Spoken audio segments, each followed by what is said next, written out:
Reflet d'Afrique Télévision, le Flash Info du Breaking News.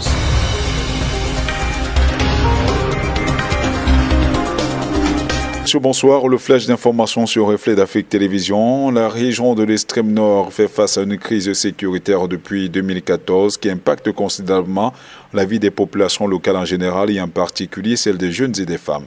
Cette crise, influencée par la dynamique de conflit dans le Sahel, a davantage exacerbé la vulnérabilité de ces populations. Face à cette situation et pour assurer la stabilisation dans la région, le gouvernement camerounais a sollicité et obtenu du secrétariat général des Nations Unies l'éligibilité du Cameroun au Fonds de consolidation de la paix, ce qui a permis à la région de l'extrême nord de bénéficier d'un projet conjoint intitulé « Stabilisation et relèvement des communautés affectées par la crise sécuritaire à l'extrême nord du Cameroun ». Ce projet est mis en œuvre par 3 organisations du système des Nations Unies, à savoir l'OIM, la FAO et l'UNFPA. Pour sa mise en exécution, un atelier de formation des formateurs sur l'animation des activités communautaires de prévention de l'extrémisme chez les adolescents et les jeunes dans la région de l'extrême nord se tient à Maroua depuis hier, 29 juin.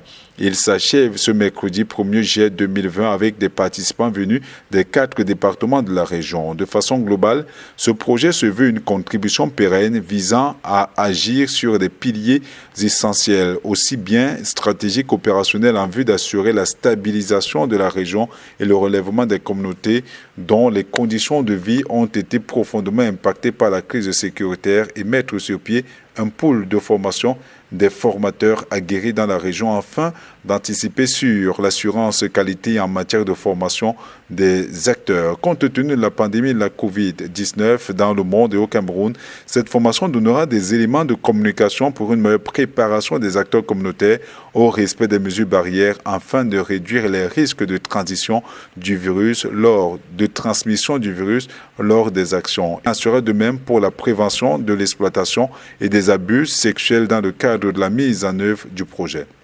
Hier lundi 29 juin 2020 au boulevard du 20 mai à Yaoundé, une centaine d'hommes et femmes membres du collectif des titulaires du doctorat PhD des 8 universités d'État du Cameroun ont battu le pavé pour dire merci au président Paul Biya.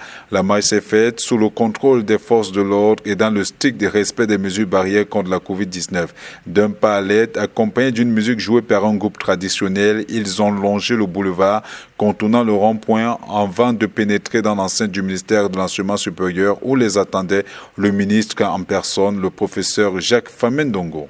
7 présumés séparatistes tués, 2 otages libérés, 2 camions incendiés, des armes et munitions récupérées. C'est le bilan d'une attaque sécessionniste enregistrée dimanche dernier dans le Ndonga Mantoum, région du nord-ouest. 2 conducteurs de camions en progression sur la falaise de Ntaba ont été stoppés puis enlevés avant de voir leur véhicule incendié. Informé de la situation, le commandant du 52e bataillon d'infanterie motorisée et ses éléments se sont rendus sur les lieux et ont immédiatement engrangé une manœuvre de ratissage pour retrouver les traces des ravisseurs. Au bout de 20 km de marche, la bande a été localisée puis neutralisée à l'issue d'un échange de tirs d'une rare intensité avec les forces de l'ordre.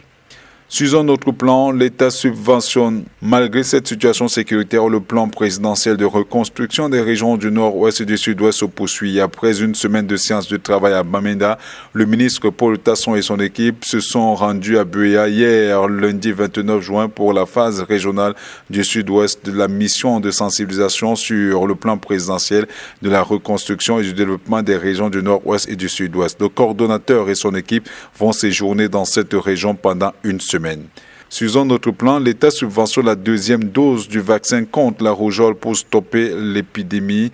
Les autorités sanitaires vont lancer sur l'étendue du territoire une vaste campagne de vaccination contre la maladie qui a déjà atteint 3000 personnes et causé une dizaine de morts. Selon le programme élargi de vaccination, cette 2e dose de la rougeole, qui était jusque-là payante, va désormais bénéficier de la subvention de l'État.